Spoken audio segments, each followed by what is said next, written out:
প্রথমে ক্রোম ব্রাউজারে যাওয়ার পরে হচ্ছে NID.service এটা চাপ দিবা। তারপরে এই যে উপরে লেখাটা আছে যে সার্ভিস NID gov, এটাতে ক্লিক করবা।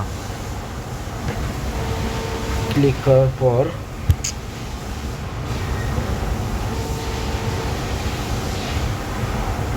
এই যে রেজিস্টার লেখা আসবে, এটা রেজিস্টার করবা।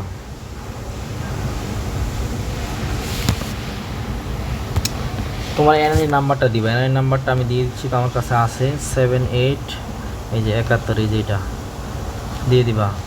দিন দিবা 01, মাস দিবা 01, বছর দিবা 1997। দেওয়ার পরে এই যে ছোটো হাতে লেখাটা আছে এই জায়গাটা, এটা উঠাবা। এই জায়গাটায় কী লেখা আছে? CRD3B সাবমিট করবা। আচ্ছা, তোমার বর্তমান ঠিকানা দিবা রংপুর, জেলা দিবা হচ্ছে ঠাকুরগাঁও, উপজেলা দিবা হচ্ছে ঠাকুরগাঁও সদর, স্থায়ী রংপুর, জেলা ঠাকুরগাঁও, উপজেলা ঠাকুরগাঁও সদর। পরবর্তীতে যাবা। আমার নাম্বার এটা আমার আছে, তুমি চাইলে তোমার নাম্বারটা পরিবর্তন করে চাইলে মোবাইল পরিবর্তন দিবা। এখন যেহেতু আমি করতেছি, আমার নাম্বারটা বার্তা পাঠাইলাম।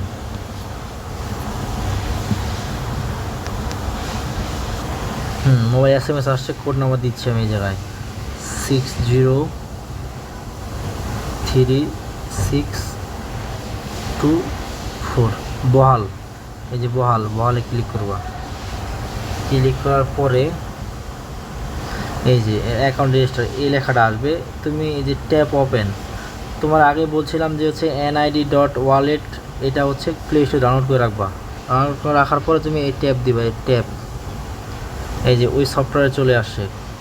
আসার পরে তুমি তোমার এই যে নিজের ছবি এইভাবে এই যে লেখা আছে এই জায়গায় মুভ, এই যে যা করা লাগবে এই জায়গায় করবা। করার পরে যখন ভেরিফিকেশন হয়ে যাবে তখন বলে ভেরিফিকেশন হয়ে গেছে, তখন তুমি পরবর্তী ধাপে যাবা। ঠিক আছে।